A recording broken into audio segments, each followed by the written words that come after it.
My name is Ram Manohar Rai, and I am the program director and co-founder of Antwork. Uh, we are going to have a very interesting session today with Anurag, and welcome everyone to today's session, which is brought to you by Antwork. To give you some brief about Antwork, actually it's a platform driven by the real professionals sharing real insights on and on our platform we have interviews of thousands of professionals sharing their professional experience across multiple domains. Our data science section is particularly rich with many interviews about real-time projects that data professionals have done, right? So don't forget to sign up on Antwork, right? And continuing with our commitment, to bring experience of experienced professionals. We have launched a data engineering bootcamp also, right, which is going to start this month, and we'll tell you about this bootcamp later on, right? And without further delay, I would like to introduce our expert for today, Anurag. So Anurag is a very experienced data professional, and he has seen the discipline being transformed from its infancy to to whatever it is today.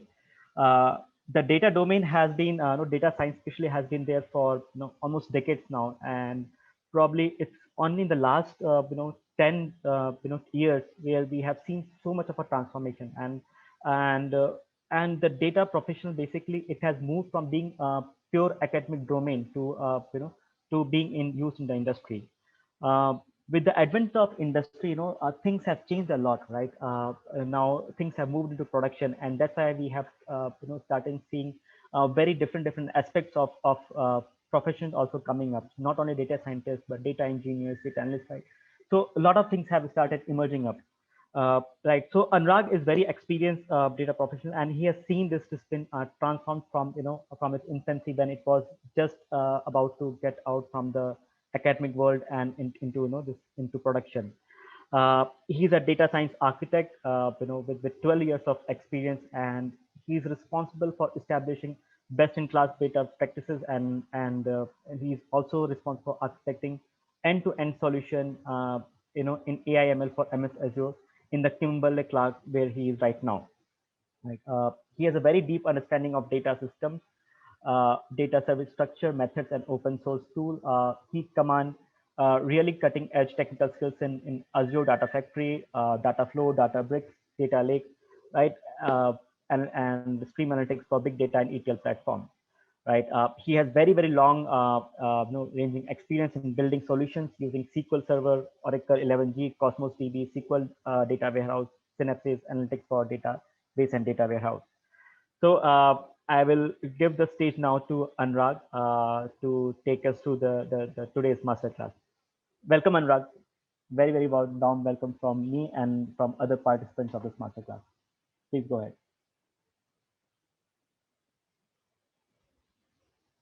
Anurag, we can't hear you. I think you're on mute. Yes, I was on mute.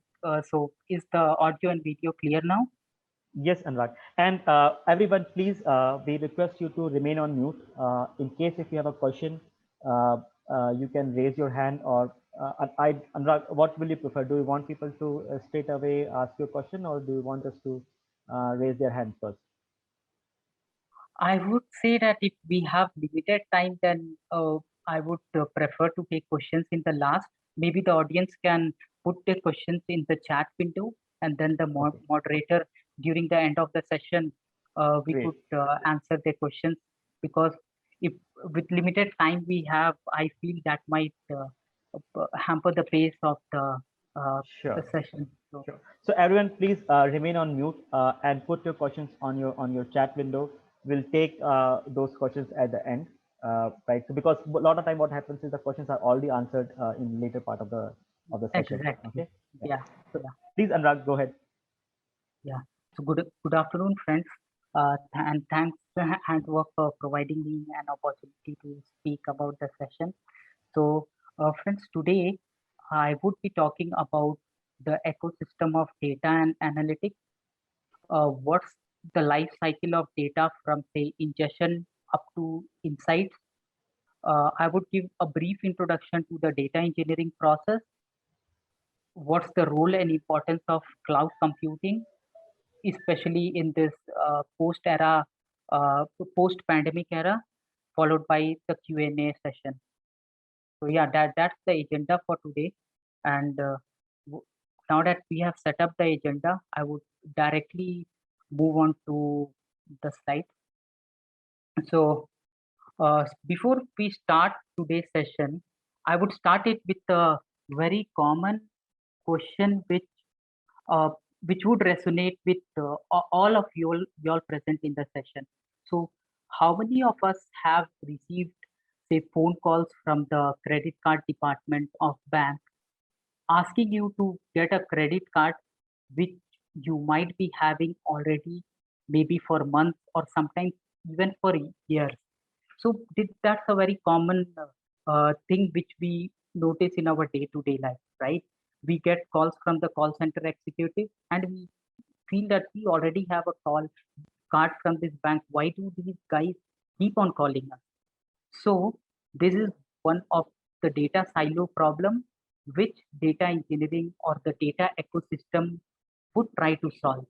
We would park this question for the time being and let's proceed to what is a data ecosystem. Before that, uh, let's try to understand digital transformation. So digital transformation has become a buzzword now.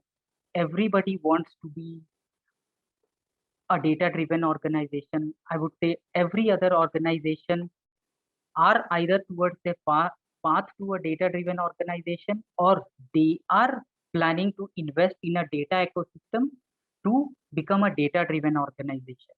So what is a data driven organization? Basically, a data driven organization is an organization whose each and every decision being made, be it on say establishing something, be it on investing in a software, is presented with facts and the data speaks for itself. There's a very famous saying in the data world: the more you torture the data, the more insights you get from it.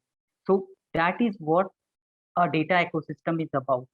So you cannot have a digital transformation without building a proper data ecosystem.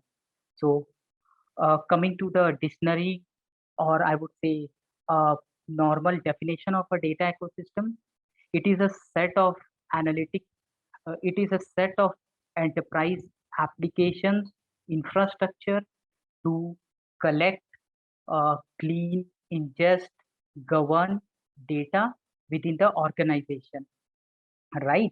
So this is the bottom of the pyramid. I feel most of you are able to see the screen, and here on the bottom of the pyramid we have the data collection phase, which starts with the data infrastructure engineer.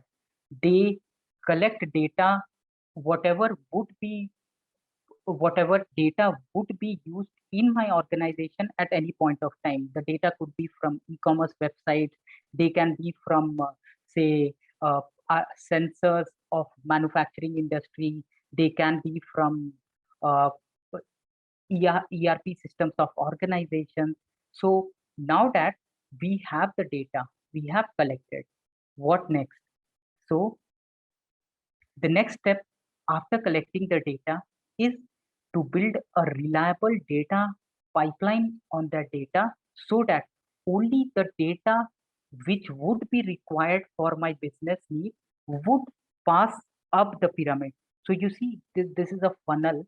So we start with huge amount of data collection, and we would need somebody to do cleaning on the data, build reliable data pipelines, store the structured data in a relational database, store unstructured data in some say columnar database or unrelational database, NoSQL databases. That is where the work of the data engineers come into picture.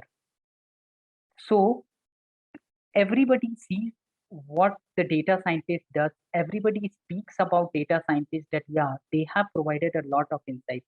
But with without a data engineer, you see, the data engineer acts as a building block for the data scientist, because uh, a garbage in is a garbage out. So the more efficient data engineering practices you have within your organization, the more better chances of getting insights by your data science team. So the data engineer is responsible for, say, cleaning, building automation pipelines for anomaly detections, outlier detections, null value treatments. So once we have the data ready into uh, which is okay for reasonable, which is reasonable to be passed on to the data analyst, so that he can start analyzing the data. He could do some exploratory data analytics on it. He could start doing feature engineering on that. So the top level of the pyramid talks about the data scientist and the data analyst. So these are the green layer for the organization, and they are the one who apply uh, algorithms, machine learning, AI on the data that has been collected, cleaned, and presented to them to get business outcomes, to present to the leaders that, yeah, so and so step taken towards investment on a new software, or investment to a new factory, or investment to an e-commerce website would yield so and so result. So this is the complete data ecosystem, along with the roles and responsibilities of individuals within the ecosystem. Now that we have talked about the ecosystem, we would talk about the life cycle of data. So usually what is a life cycle of a data? So the moment it is ingested within our organization, until until a visualization dashboard to a CEO, or a regional head, or a regional manager to take some decision. So now there's a research which suggests that the amount of data generated every day by around 2025 would be close to 463 exabytes. We are not talking about petabytes and terabytes. We are talking about exabytes of data. So exabyte, I would say that it's a huge, huge figure. We cannot even count the number of zeros in there. So basically, it's 1 million terabytes of data. So a research suggests that every day we would be generating close to 436 exabyte of data by the year 2025. So with this vast amount of data available, which of course gave the concept of big data, what do we do with this big data? We have organizations have two options. Either leave the data as it is, let it flow freely. We are not concerned about the data. We would be a traditional organization. We would do what we have been doing until now since ages. Or the other thing, what the organizations can do it, they can try to capture the data. See, capturing and storing data is, I would say, is not, with the advent of cloud now, data storage has become dirt cheap.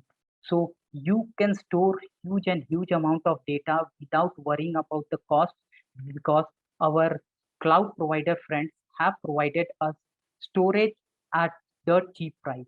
So storage of data in terms of costing is not a challenge at all. Go to the cloud, harness the power of cloud, store all the data would which is generated by your organization, without worrying about what use case the data might serve. Because the the the approach 10 years or 15 years back was, I will start collecting the data for my use case only if I have a use case. But now, in the rat race of digital transformation, AI, ML, organizations have to change the approach. They have to first collect the data and then maybe worry about the use case, because you never know at which particular point of time a use case will come into picture, and when you reiterate back, you see that you don't have the data. So the best thing is to start collecting the data from the very first day, and as and when you progress, look about the use case which can be served by the data. So on the top of the pyramid over here, it is an inverted pyramid. You see that what we talked about, the exabytes and petabytes of data ingested by my organization, just store it in the cloud. The next step, what we do is we need to, and this, the raw data layer can be called as the bronze layer of my data, because this is the cheapest form, or I would say the rough form of a metal, the bronze layer. Now, I would move from the bronze layer to a silver layer. A silver is a more refined form of metal. So what I do is I do some outlier detections on my data. I do some null value treatment. I do some data cleaning. And then what I do is, out of say petabytes and exabytes of data, I would be left, because there would be a lot of data which I might not need at this particular point of time. So in the silver layer, my approach should be to clean, do outlier detection, say remove null values, do some aggregations, but these aggregations are not very specific to a particular use case. It is just to give some form to the data. Now, once my silver layer is ready, I go to the business and I talk to them, or the business comes to the data team, they talk to them. I have a use case. Do you have data catering to so and so needs? And then what I do is we go to the silver layer, see that yes, we do have data present. Now, the very next step would be to convert the gold into the convert the silver into the gold layer of data. And that is where you apply business specific logic to your data in silver layer and make it ready for insight. So in the complete process, what happens is your terabytes or petabytes of data just reduces to say kilobytes, or say maximum a GB of a data, which is actually useful for a particular use case in your organization. So this is a life cycle which a normal data undergoes in a data-driven organization. So now we have time for the first poll of the day. So Ram, would you like to present the poll for the people? Yes. So the poll says how much clarity you have when it comes to different roles and responsibilities in the data ecosystem. So yeah, I do see the numbers increasing. So this poll gives a fair idea about the audience we have and what expectations they might have, or and what kind of background they come from. Anurag, but what I also think is this is also a reflection of the general environment also, right? There is so much Yeah, confusion outside about data engineering, data science, right? exactly. Right. So it's not just about the crowd that we have today, but Yeah, it's about in general also. exactly. Rightly. Thanks for that correction. Yeah. So we have few more voters left.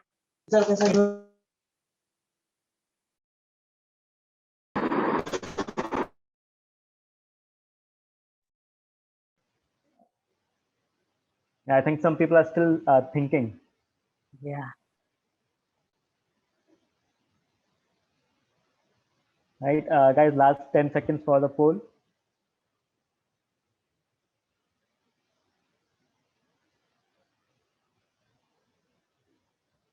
Oh, okay, I'm closing the polls now. Yes. So we do see that we have a fair bit of audience who are completely aware of the data ecosystem. So yeah, congratulations to those guys. And but yes, we do have a major percentage who are little confused about the roles and responsibilities which would be present within a data ecosystem. And so that is why we are here to read about that and clear our doubts on those things. So yeah, you are at a place where your doubts should be answered. hopefully by the end of this session. So yes. So Yes, Anurag, Ram, please go ahead. Yeah. I have stopped sharing. okay.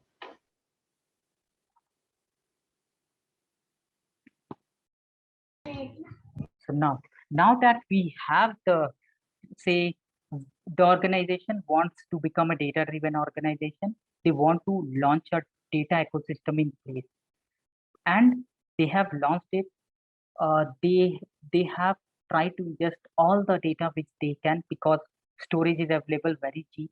But can you compare this to a library of a very big university where we have students who might get confused seeing the whole stack of the books present to them, but they don't know where to go, what to find out for. Same would be the case. Imagine that we don't have data engineers in place, and your CEO or your branch or say your regional head, he comes and he asks that I want you to see what this data speaks for me. Now because I have a data ecosystem in place, but no data roles within it. I mean, there was no data engineer, no data analyst.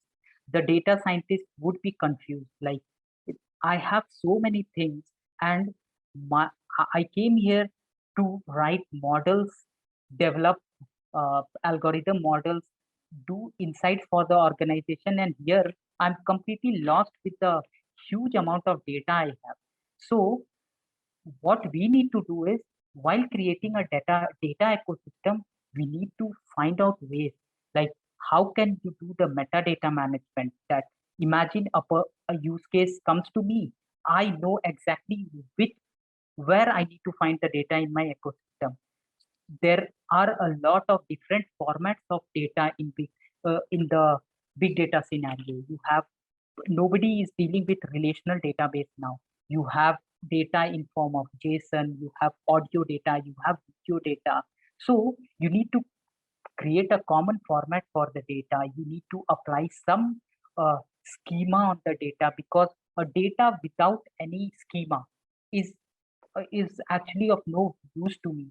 So you need to do metadata management, you need to do some data governance, you need to say do a schema on read or a schema on write.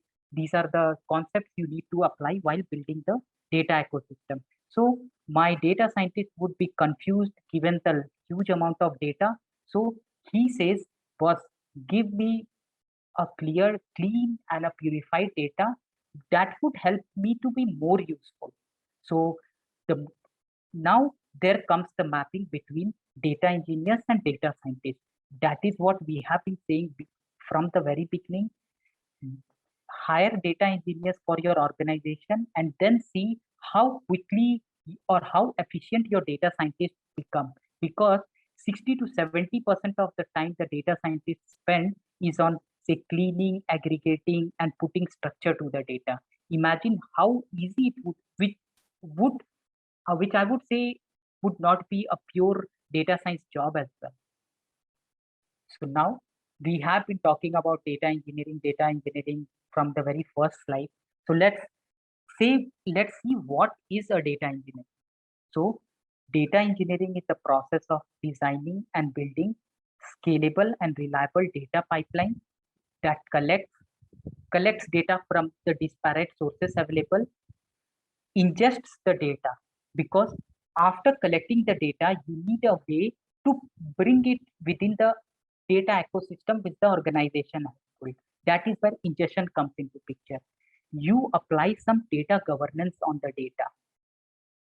What you do is you do the transformation.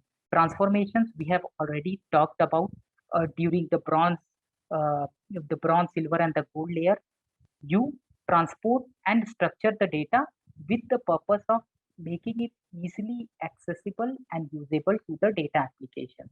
So this is a dictionary definition of a data engineering. So process of designing, building scalable, reliable pipelines to collect, ingest, transform, transport data and make it readily usable to business users within the organization. And by the way, data engineering is one of the hottest skills of 2000 of I would say 2020-21, because we have a lot of data scientists available in the market now, but data engineering is one aspect which is gaining insight, and there is a 50% job growth rate within last 1 year for data engineering professionals. So we have time for the second poll. Ram, would you go ahead with the poll?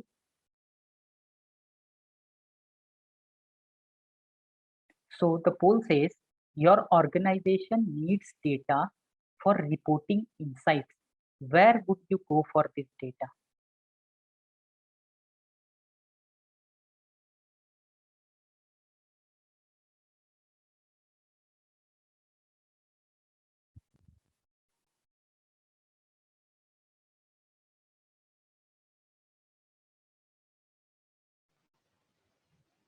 Anurag, this polling is also a reflection of what is the state of technology right now. Yes. Right. How many exactly. companies have moved to, Adopt. yes.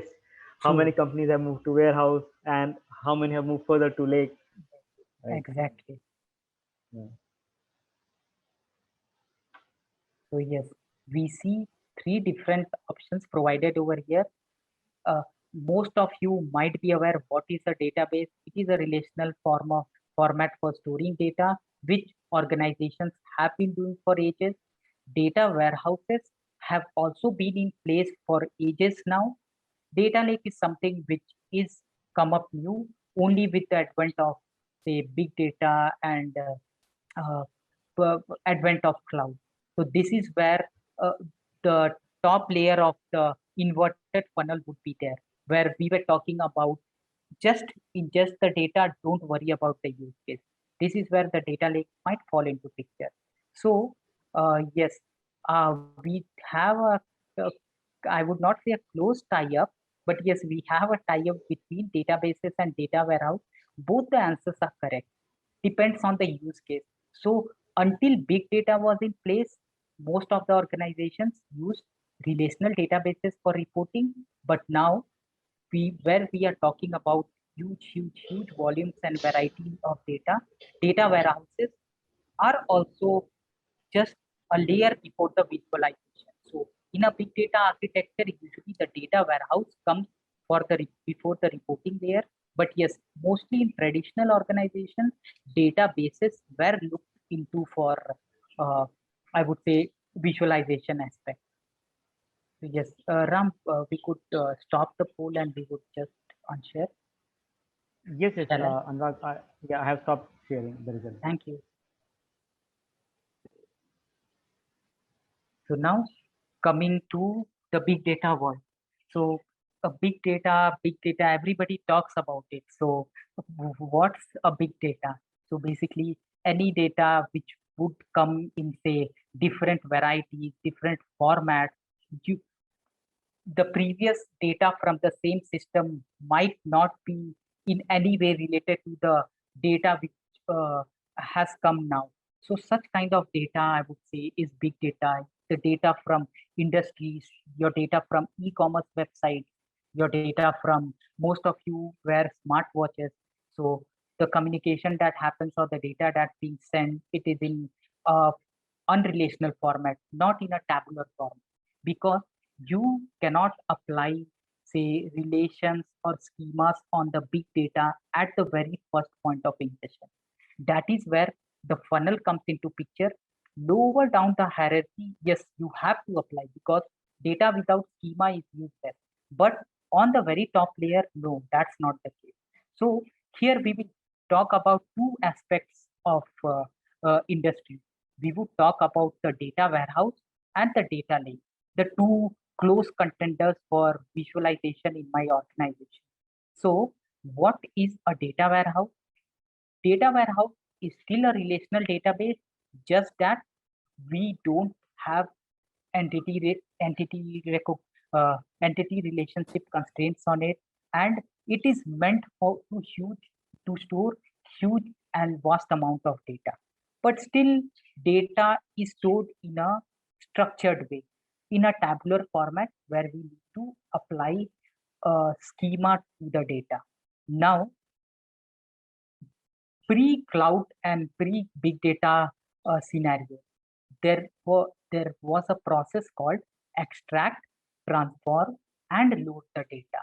Because here we have tools like, say, Ab Initio, we have tools like Desktop, and Informatica. A lot of tools and lot of market leaders were there for ETL tools. So my concept is to extract the data from different sources, do the transformations on the data, and load the data. So what happens is only the refined data comes to my data warehouse, not any crap or any uncrewed data comes into my data warehouse. Still clean, clear, and some relational databases come. Now coming to the big data and the data lake scenario. Imagine that we have been talking about telemetry data from IoT devices. We have been talking about, say, log files from machines. We have been talking about JSON file for message exchange and things like that. We have been talking about audio, video files.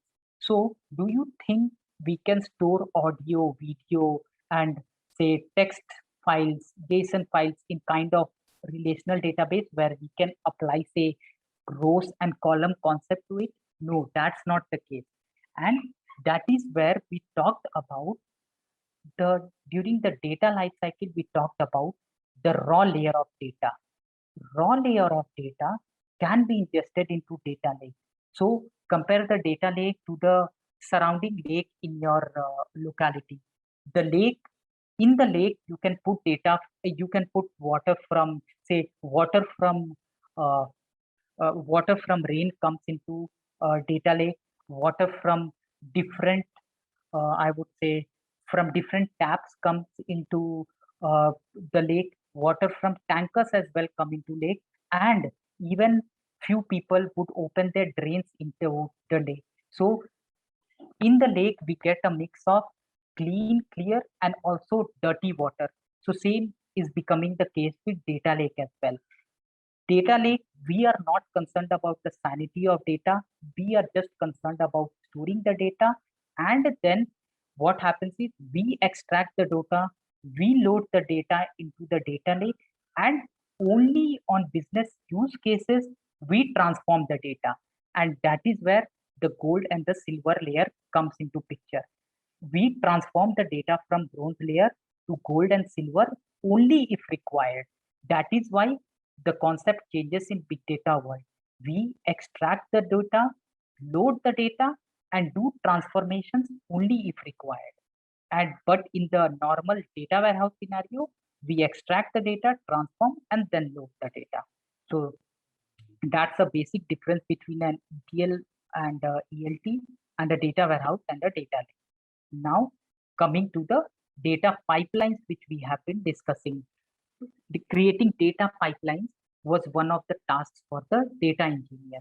So how do we define it in a very clean and structured format? You see, we have NoSQL data, we have SQL data, we have log data from server. What we do is we might have telemetry data, we might have any audio data, video data, any kind of data we can have.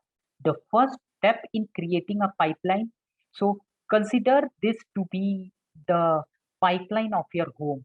The plumber puts together a pipeline, right?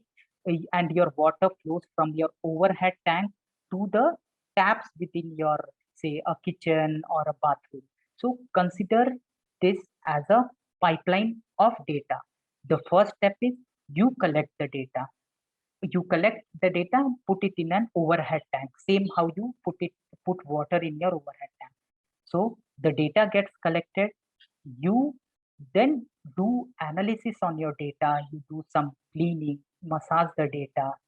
Then what happens is once you have a clean data in place, what you do is you provide the schema on reading the data, right? So here what happens is you basically, while reading the data, you are apologies for that term, it's not schema on read, it's basically schema on write.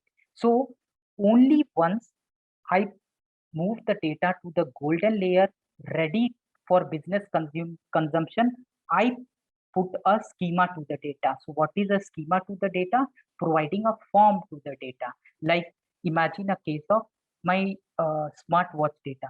It shows how much hours I have slept. It shows what is my blood pressure. It shows what is my it says what is my heartbeat and pulse, things like that. So all the data is being sent at in one shot. At my data engineering level, what I'm doing is I'm separating my pulse data from, say, heartbeat data, separating my sleep data from pulse and heartbeat data, and things like that. So that is where that transformation I'm applying. And once the transformations have been applied, my data is present in the gold layer. This is where my machine learning, reporting, visualization can take place, because I cannot present something crude to my business users, right? When my say a regional head or a CEO asks me to present what the data speaks for the market conditions in, say, western region of India, I have to present it in a better way. I just cannot present anything. And only once my data is clean, my visualization would be clean. So this is a complete cycle which, or a task which the data engineer does. He collects the data, analyzes it, and yeah, obviously there are lot of tools, open source, on the cloud, which he can use for each and every step of the data, data transformation, cleaning and analyzing. We will see the different technology stacks which the data engineers would be using. So Anurag, I think there's one basic question which people have asked. Sure. What is a data lake, and is it like MS SQL or Oracle? No, it is not MS SQL, it is not Oracle. It is not a relational database, as simple as that. Because imagine, yes, we can store audio or video as a, say, glob or a glob object we used to stay. But imagine that what is in an Oracle database. You need to create a table, you have rows and columns in the table, right? But do you have rows and columns in your, say, do you think when you do an online purchase on, say, Amazon or a Flipkart? So I'm doing a purchase on Amazon, okay? And Amazon tries to capture the steps I do on their website. So I log into the website, I search for, say, a particular laptop, I uh, I filter out of 10 laptops, I filter out 2 laptops, I see their features, and then what I do is I just I close the browser window. Then what I do is I come back again after 2 hours and I log into I log into Amazon website. I do the same filtering, and this time after the last filter of, say, Dell and an HP laptop, I select a Dell laptop, I put it in my cart, but still I don't make the payment. I go to the payment page, I close the window. So you see, when I want to capture this data, the previous step is different from my very next step, because in the previous step I just went up to 4 steps, but in the next step I went to 5 steps. It could be the very next step I would just log into Amazon website, I would search for a laptop, and then I will close the browser. So see, the very next step is different from the very next step. So what we mean to say over here is, in the very beginning, while collecting the data, we cannot apply any relation to it. What is a relation? Applying, say, column properties to it. We cannot do that, because every other data coming from the same person is very different in nature. So what we can do in such kind of data, but still we want to capture the data, because I want to capture the habits of this guy, that usually what he does on the Amazon website. So that's why what I do is I need to have something which does not worry about uh, what kind of data is there. As I told, consider it to be the lake within your society. The lake does not differentiate in water from a drain. Many people will open their drain in the lake as well, right? And they would have a mesh from where all the dirt would not, they would try to prevent the dirt entering the lake. So people don't bother, they even flush out rainwater in lake.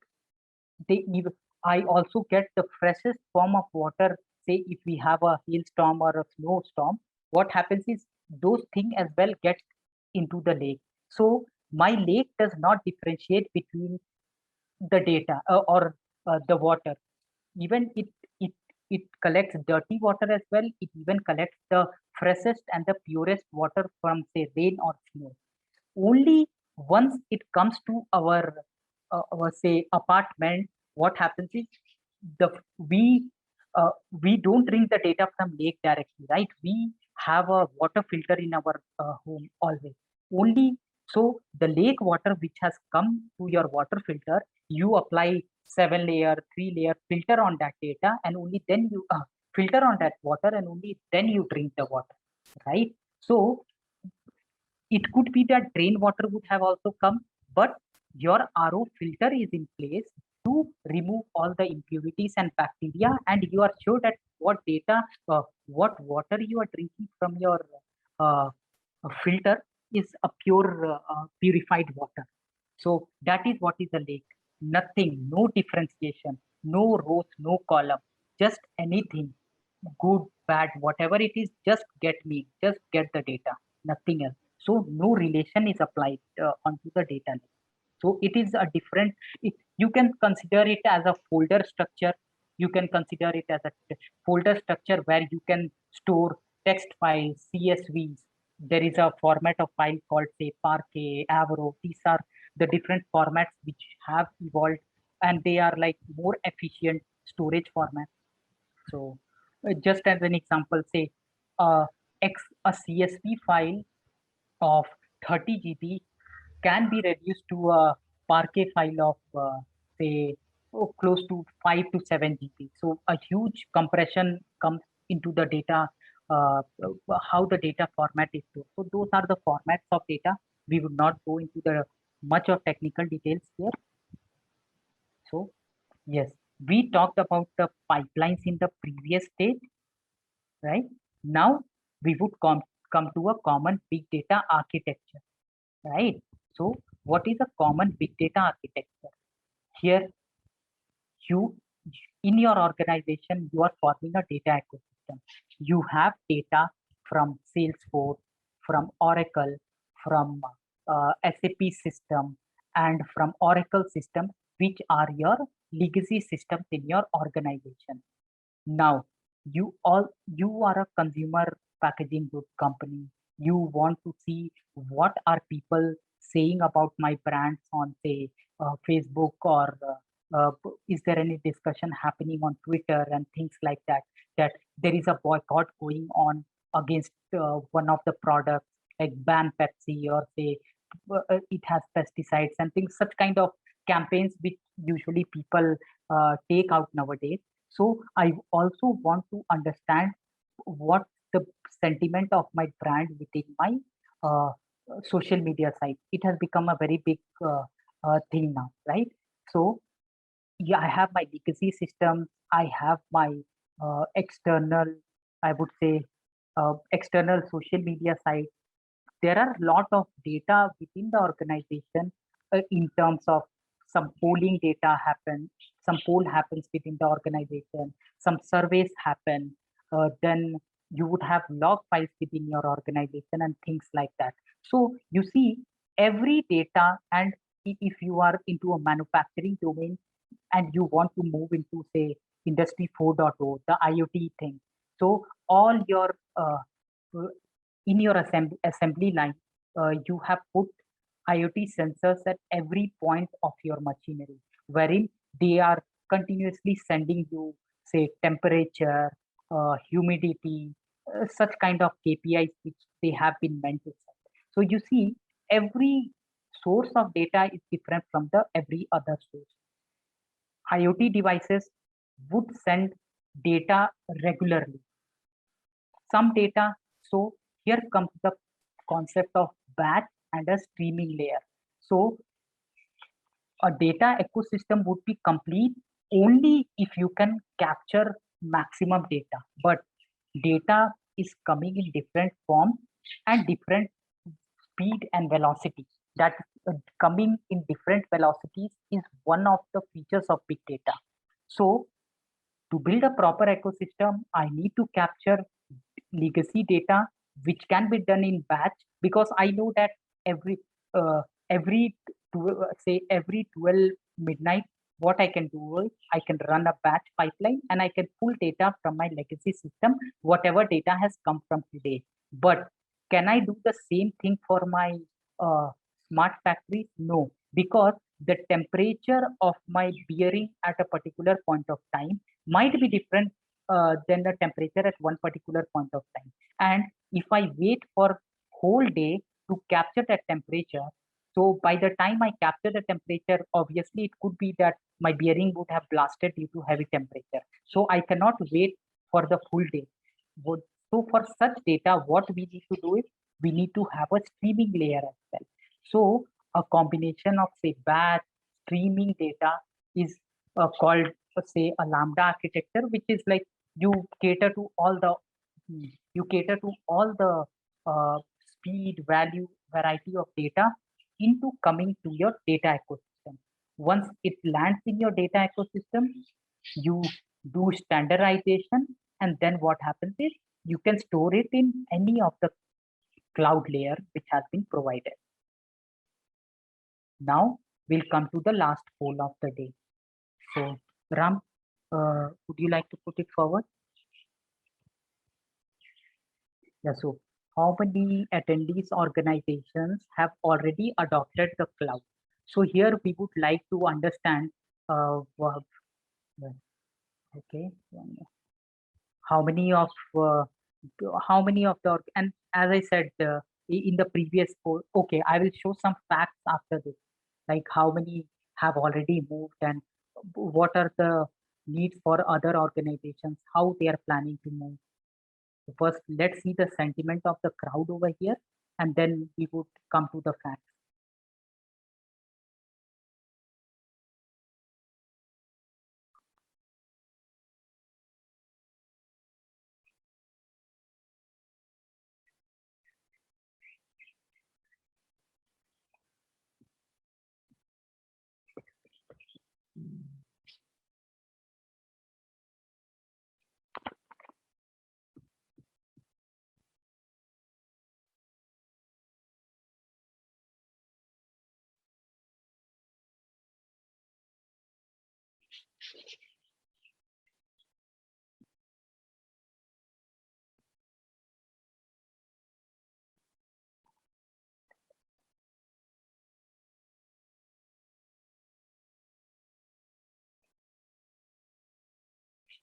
So guys who have not voted, just see what thoughts you have about the cloud adoption.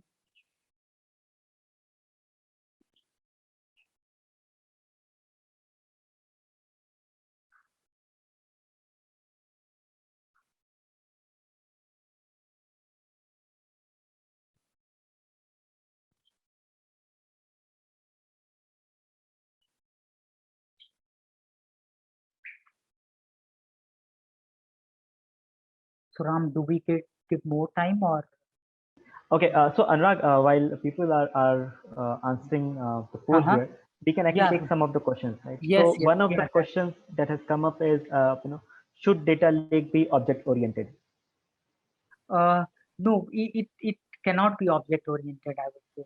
So it cannot be object oriented because what happens is you cannot decide, I would say you cannot decide the fate of data, what it will happen at a later point of time within the use cases or with, so it cannot be object oriented.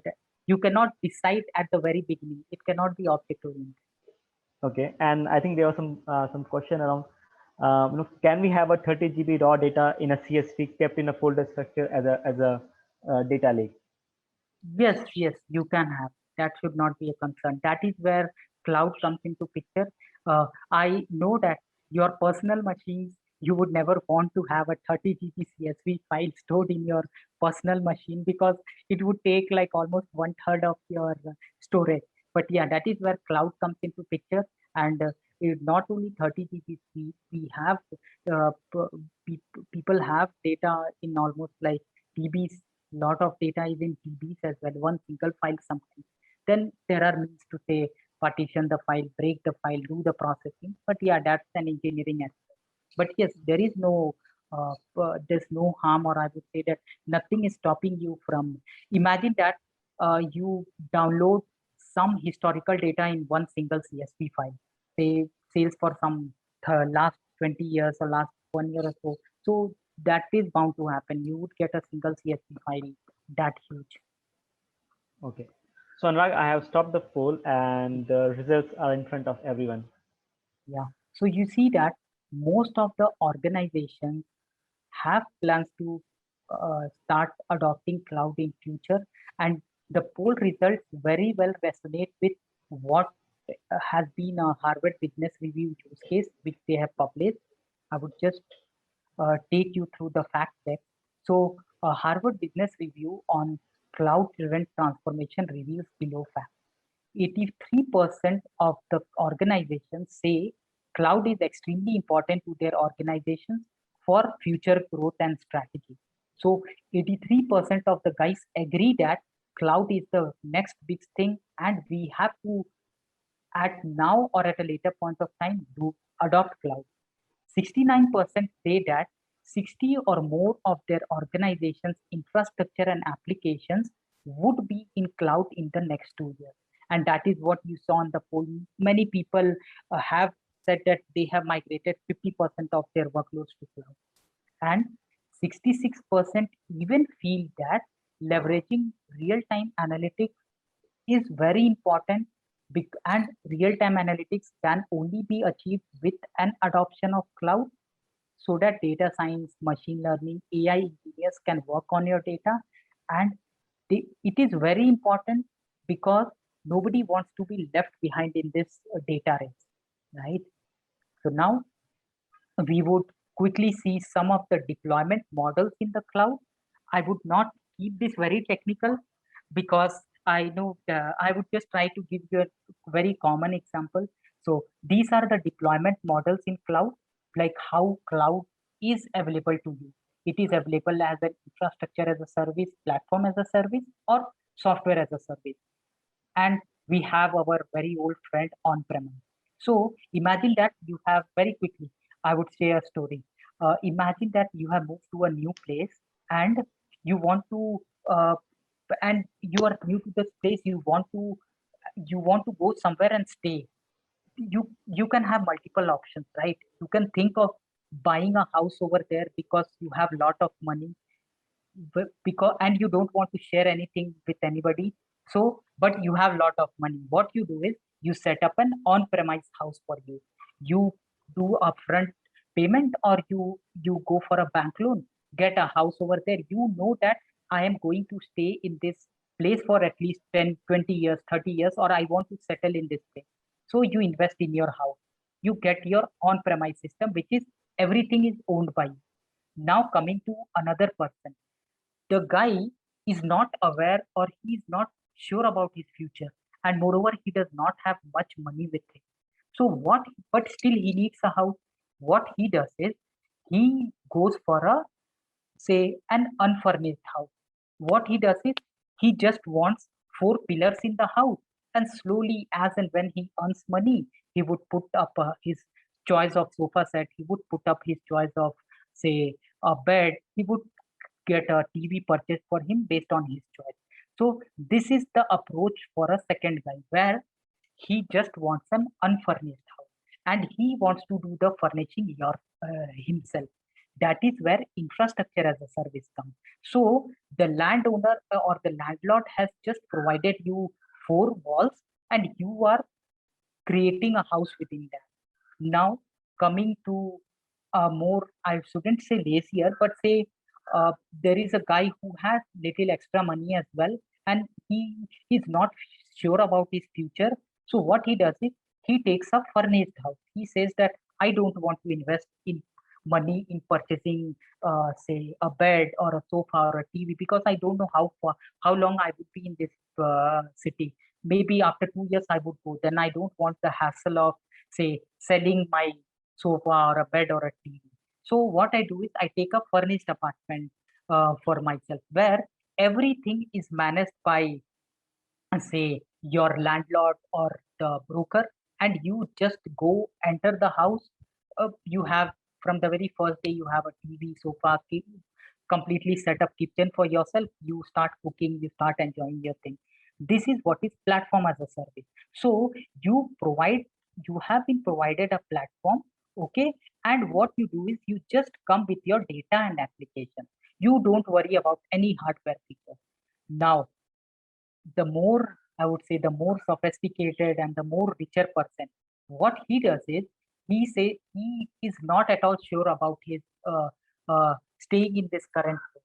He say, and he is a little lazy guy. He says that I don't even want to say change my bed sheets and things like that. I just want that.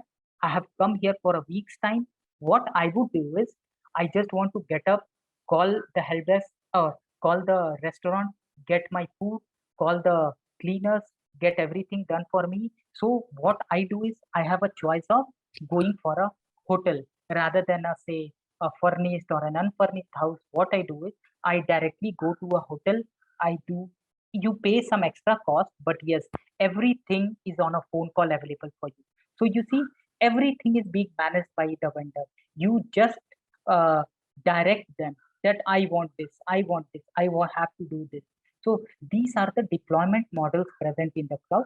Obviously, which deployment model you choose depends upon your organization goals and what is in future for them. So this is a vast topic of discussion, and a lot of things goes inside this to decide on the cloud adoption deployment model within an organization.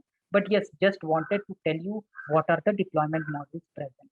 So this is the data, I would say, the data service available for the data engineers. See, data engineers can do data engineering using open source. Open source, people say, or we know that open source is a future now. Nobody wants a vendor lock-in, that I don't want to pay for something and then uh, sit idle until the time a new feature comes. Everybody wants that it's an open collaborative world. So the more collaborative we become, the more successful we become. So there are a lot of on a broader level, we have ETL pipelines, we have transactional systems from where we can pull data, we have real-time streams, we can so you can do real-time processing. And here is the actual data storage. You see, you store the data within, say, SDFS is a file system. This is a different kind of a file system. We can talk about later as well. But yes, just to make people understand that this is the raw layer on the cloud infrastructure. You are storing your data, and then you are doing some real-time processing, batch processing, and then on the gold layer, you are applying your BI logic and the visualization logic on it. Okay. Now coming to the cloud for data solutions. Now, so why Azure? Basically, we have three major public cloud providers: AWS, Azure, and GCP, the Google Cloud. Oracle, Alibaba, VMware, others as well are coming, but the market share for them is very less. AWS is the oldest cloud platform, and a lot of infrastructure has been deployed on AWS. They are clear market leaders with almost close to 30% share, but Azure, with its foresight and with you know that, right? Microsoft is very famous for making life easier for developers. They want to give drag drop functionalities to developers so that you learn less and you do more. So that is where Azure is catching up. So it is a second close with 19% 90% year on year growth for Azure. And the best part about Azure is it is amongst the easiest cloud platform, lot of drag and drop functionalities available to the user. And you know that many organizations are already on Microsoft platform. So integrating your Azure or Microsoft cloud to existing Microsoft applications become very easy. So that is where Azure is picking up in the market. Recently, we have heard the news that even the US security agency Pentagon is planning to move their infrastructure on Azure cloud. So we do see that Azure cloud has a lot of adoption, a lot of market, uh, say enthusiasm is there within the organizations to go for Azure platform. And so uh, they have a lot of good services in, say, the big data, ML space, analytics space, be it the ETL tool, the storage tools, and things like that. So here we would just quickly touch upon the concepts of cloud. Why cloud? So basically, provides you the scalability. Like, you need not worry about today you are ingesting, you just have 1 TB of data. Tomorrow, when you have 4 TB of data, still cloud is there for you. It is just a drag button on the cloud so that your storage moves from 1 TB to 4 TB. But that's not the case with your, say, a laptop or things like that, right? If you have to upgrade your laptop, it's not a slider or a button click. You have to physically procure the hardware. So one of the features is globally located. So many of your applications would want to be globally located with, say, data governance applied at local regions. So you can use 40, Azure is almost present in 42 to 45 regions around the world. We have scalability feature in cloud. We have the hybrid capability as well. So hybrid model is where few of your data is on the cloud and few data is still within on-premise. But still you can work in tandem. Data on-premise, data on cloud. You can work together to get some insights. And the cost flexibility which offers, you did not pay upfront, say a 50 lakh or a 60 lakh to get an apartment. You can just pay 10,000 rupees to, say, get an unfurnished house, 15,000 rupees to get a furnished house, or say 2,000 or 3,000 per day to get a furnished hotel. Depends on your choice. You have those choices to make. Okay, so yeah, this is all for today. And Okay. for team, you could take it from here. Yes, yes. Guys, I would like to take this opportunity to, as discussed earlier, that we are launching a boot camp on data engineering, which is, experiential learning program. So, Anurag, can you go to the next slide? Right. So, we have launched a 16-week program, right, with the classes which are going to happen on the weekends. Right? So we have the two classes. We have one class on Saturday, and the two classes will be happening on the Sundays. Right. And this program, which is 16-week long, is not only going to focus upon your professional skills, right?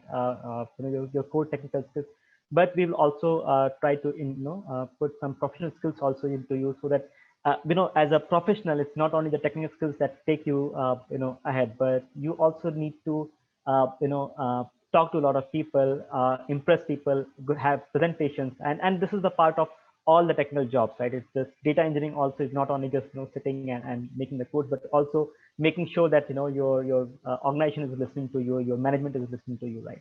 So all those skills are also part of this program, right? And this program is launched by the experts themselves. So let's say somebody like Anurag, he's going to teach about the data lakes and on Azure.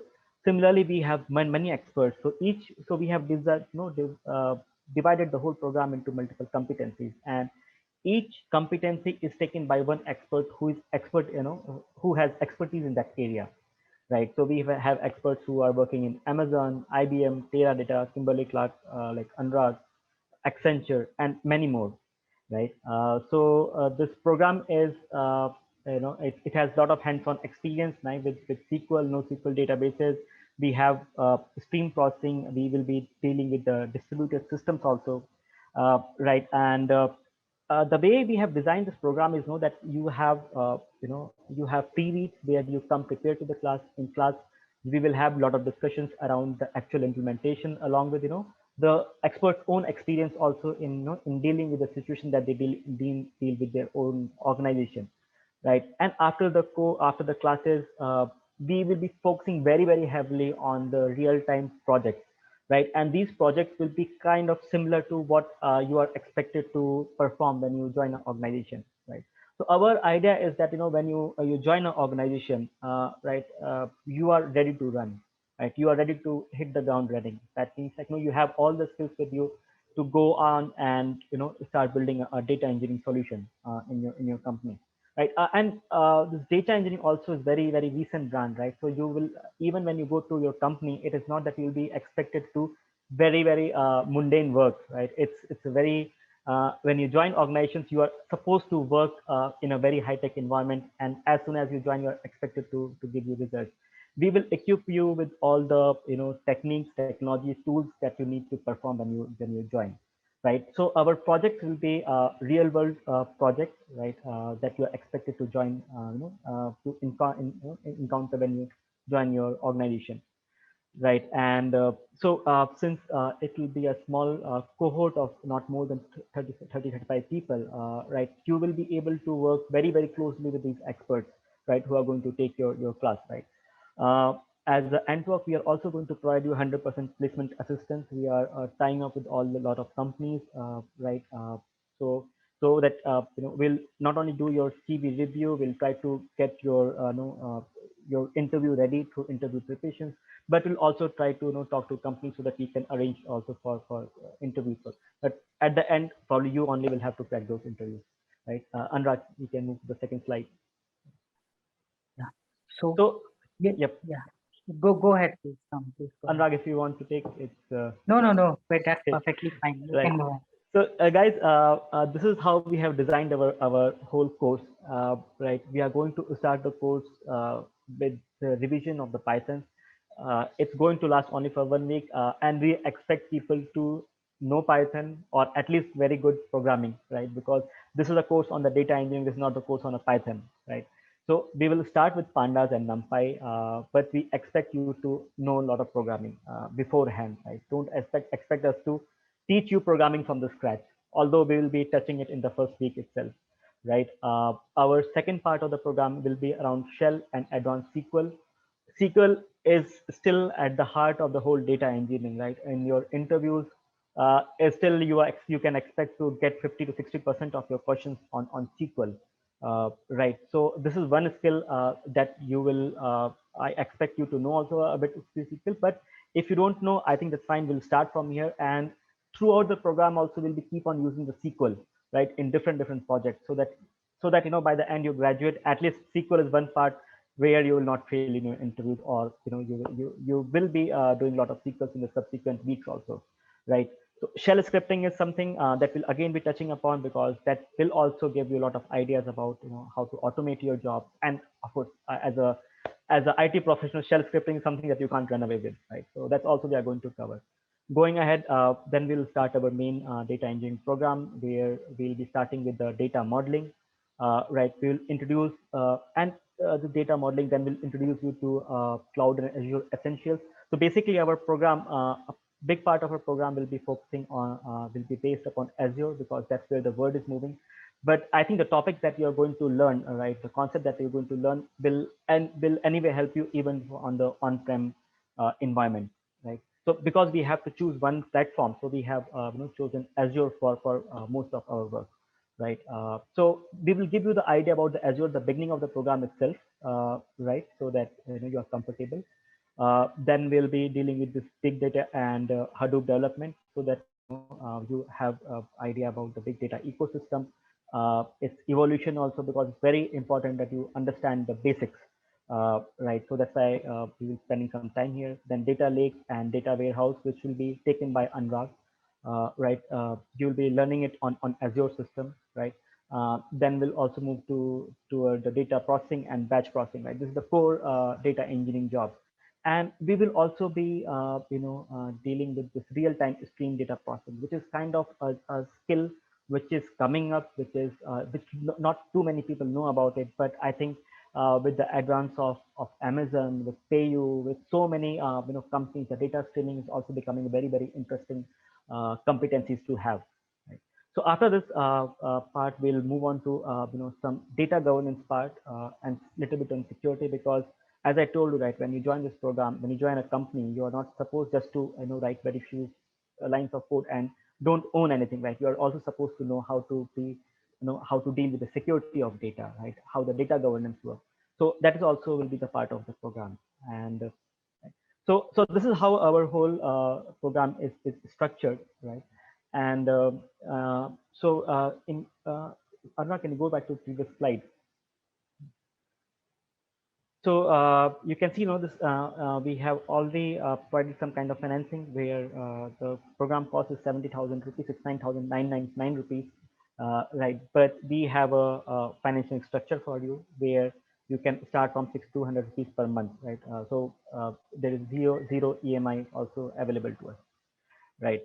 So so guys, along with the 16 weeks, we are also going to introduce a lot of soft skill classes in between, right? So that whenever you are graduating from your program, you are not only the accomplished technically, but you have confidence, you have right skills to negotiate with your stakeholders, maybe your salaries also, right? When you go to your company, this is like kind of most important skills somehow, right? So those skills also we are going to impart in you guys, right?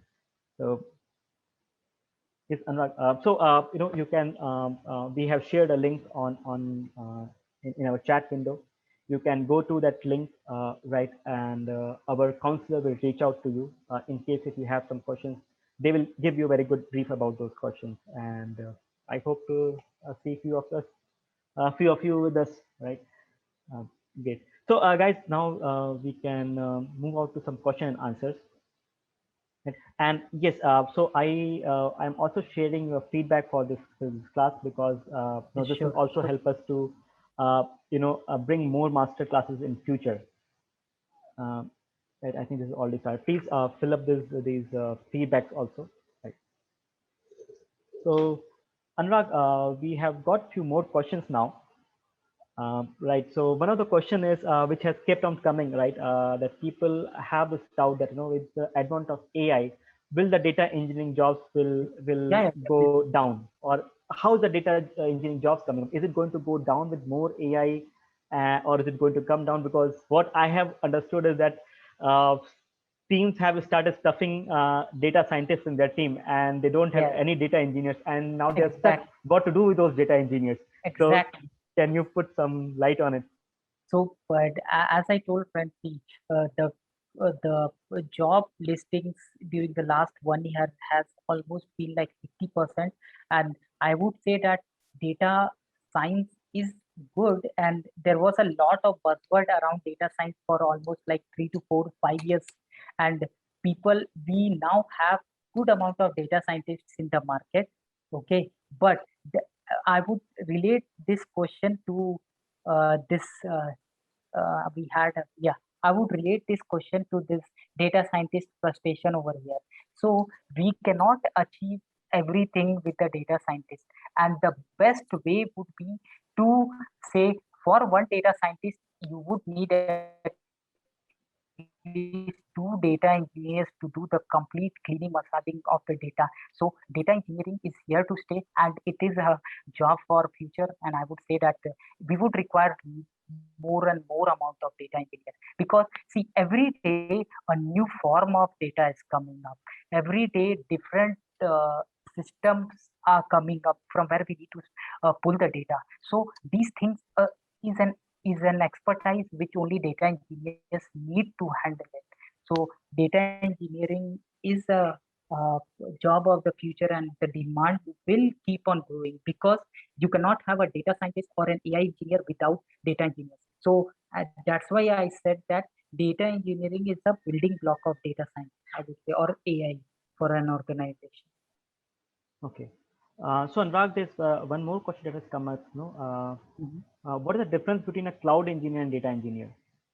Okay, so see, a cloud engineer here, I would say, uh, so who is a cloud engineer? A cloud engineer would be one guy who would be developing solutions on the cloud. So I would not restrict it just to say data ingestion pipeline, or data pipelines or things like we read about the responsibilities of data engineers, right? Where you ingest the data, curate the data, clean the data, build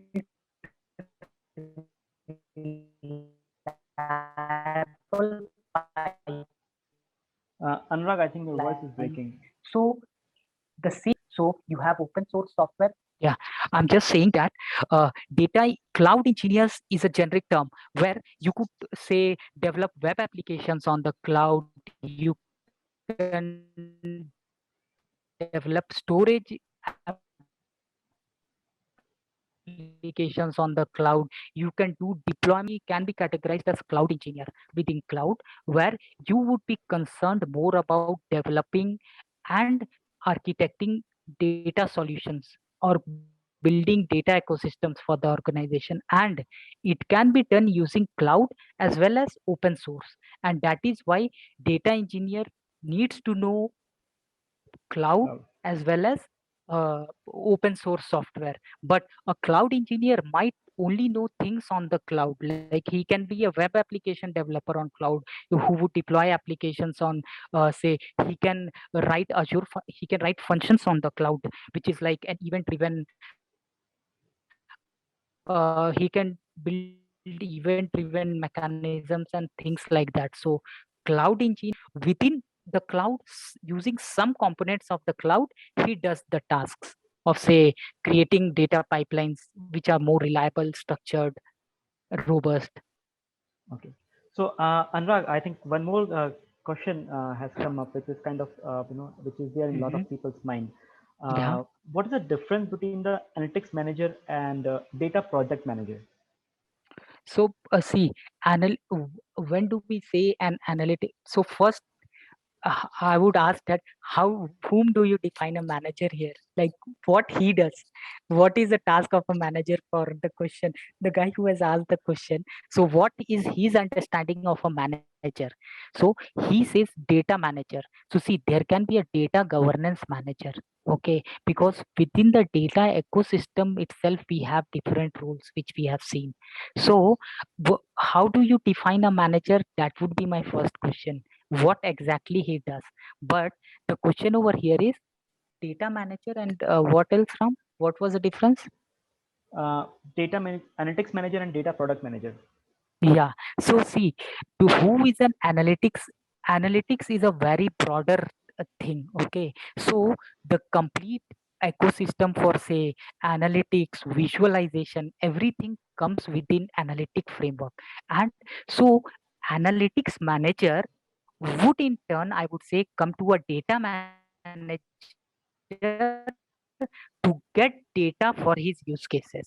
So they are like data manager would be responsible for this data ecosystem, and data analytics manager are my business users. They will come and they can ask the data manager that, boss, I need to do a use case, run a use case, because my analytics, as per my analytics understanding, I have that if I run a simulation on say I want to see what kind of people come to my website and make a purchase, so I need so and so kind of data. So this is the differentiation. Data analytics is a broader term. You have visualization and AI, ML, everything within it, and then we have different verticals as well, but a very broader term. So that's how it is defined. Okay. So Anurag, probably we can take one or two more questions in the last. Guys, you can speak up in case somebody wants to ask a question. You can unmute yourself and ask your question here.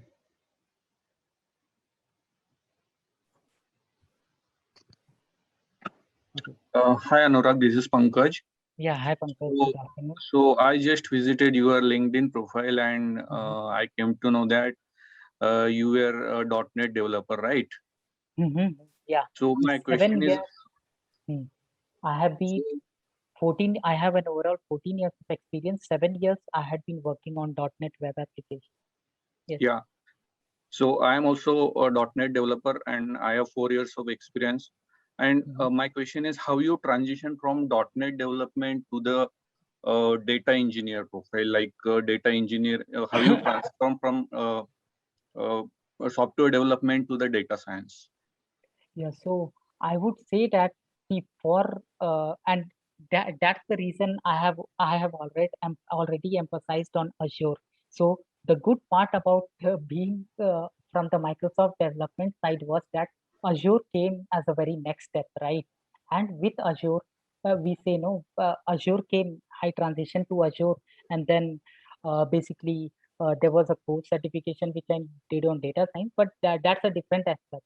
For data, anybody on Microsoft platform, for them, it is easy to transform to Azure because I talked about the integration aspects of Azure, right? That many people, many developers are on .NET or Microsoft platform. For them, transitioning into Azure is an easy thing. It's just that you need to get an opportunity, you need to learn, but transitioning, I would say that somebody from a non-.NET background wanting to transition to Azure would require, say, 100% effort. Somebody from .NET background moving on to Azure data science, ML, architecture, he might require, say, 60 or 70% of uh, the efforts. That way it works. Because you are aware of the Microsoft ecosystem, right? It's just that you have to do similar kind of things on the Azure platform. That way. So probably my 2 cents also on this. See, actually, this data ecosystem also, when you see in the whole, right, the AI and data science has a lot to do with finding the solutions, business solutions, right, to a problem which is plaguing a business. And for that, a lot of time you require a business understanding. And other than also the data science and AI is very, very statistical subject, right, where you need to start from some point, right? For people with some experience in software engineering, they have an advantage, right, that they can move from the software engineering side, right, to software. So data engineering is kind of next step for a software engineer, and it is the easiest way for them to move into this data ecosystem, right? Because if you, let's say, want to go from the machine learning side, right, uh, first of all, there the jobs again, it's a little bit crowded, it's becoming a little bit crowded, and with crowded with a lot of people who uh, you know who also have very good training in, let's say, statistics, right? So in case if you have experience in data, in software engineering, because you already know how to write a production level code, right? For you Yes. to move on to the data engineering is probably the easiest way to get into this data science ecosystem. Exactly. And as Ram said, see, we have hired a lot of data scientists, but now we need data engineers. Similarly, there is an upcoming field of machine learning operationalizations where data engineers would be needed a lot, because see, data scientists know statistics, they know how to write algorithm or create algorithms, but they don't know how to play with software systems, right? That is what an engineer will bring into perspective. You know how production systems work, you have been working on production systems for, you said you have been working for 4 to 5 years, so you know the ecosystem of production, right? But that somebody from the statistical background might not be aware. His job is, I am done with my algorithm, I am done with my model. How you want to run it in your production is up to you. That is where engineers are required. And I would say that it almost like 80%, or I would say almost 95% of the models are still on PPTs. You have a good presentation saying that if we implement so and so algorithm on in my factory floors or in my things, I would get a increase in sales of 40%, 50%, 10%. But that is just on PPTs now. You would need somebody to move it into production. So that is where the engineering skills also come into picture. Okay. Guys, probably we'll take one more questions. We have already crossed our stipulated time.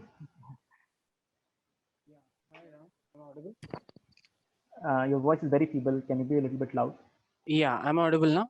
Yes, Yeah. you are audible now. So, like in the term of this course, will we be introduced to like this productionalizing of the things we build, or like using data engineering? If there is any like, if something is to be moved to the production level, let's say, so will we be given some introduction or some practice or hands-on on that? Ram, would you like to take that? Yes. So in every project that we are doing, right? So uh, not only we are going to work it from the scratch, right? Because the amount of data that we'll be using. So let's say when you do let's say real-time streaming, right?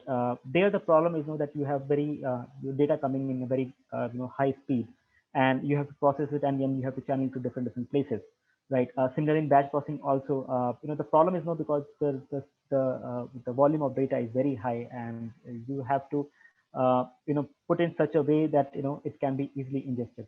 So yes, we'll be because that's why actually we are having this experts also, right? The people who are going to take this program, they are not academicians, right? And they are not professional trainers. Their job is not only to train people, right? Their job is to actually make these things work in their organization. So the project that we are building, right, it is something that somebody like Anurag is doing on his, in his own company. So he would be, not only he will be introducing you to the concepts or the ideas about how to productionize the things, right? But when you do the project also, the project will also be evaluated in such a way, right, that is it up to that standard or not, right? So, and other than these things, probably at the end we'll also be talking a little bit about the security aspects of your data engineering, right? So these are the things we have included, and also the documentation part a bit, right? So actually we have included these things. These things are a little boring, right? You keep on reading about these things when you are in your computer science class, right? But we never understand the importance at that point of time, because there are a lot of very interesting things to do, right? But this course is a course which is tailored so that you are able to do work your you are able to work when you are in the organization. And until unless we tell you about how to professionalize it, how important the documentation, how to do the documentation, how to incorporate the security aspect into your data engineering, right? We are not doing our job properly, right? So rest assured, actually, we are trying to make sure that when you are graduating, you are able to be a data engineer who's ready for the production level work. Okay. Anurag, you want to add something from your side, because No. you are going to take the biggest part.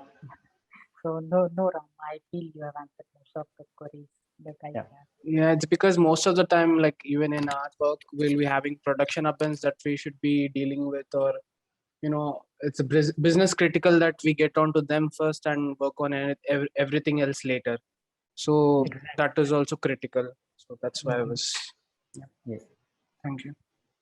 So the business continuity happens because we need to keep the production things up, right? That's what is a business continuity. So that should be the first and the foremost priority. Okay. Okay. Thank you, guys. I think we have already crossed the timing that was stipulated for, and thanks everyone for sticking to us till end. Yeah. Right. And thanks again, Anurag, right, for spending some time with us. Uh, I hope everybody will appreciate the time. We, anyways, guys, we keep on running this kind of master classes on a weekly basis also, where we give you some idea about how things are, right? And in case if you are interested in our program, our counselor will reach out to you. Please fill up the form. Right. Thanks a lot, and Yeah. enjoy Thank you, guys. enjoy your weekend. Yeah. Thanks. Stay safe. Bye.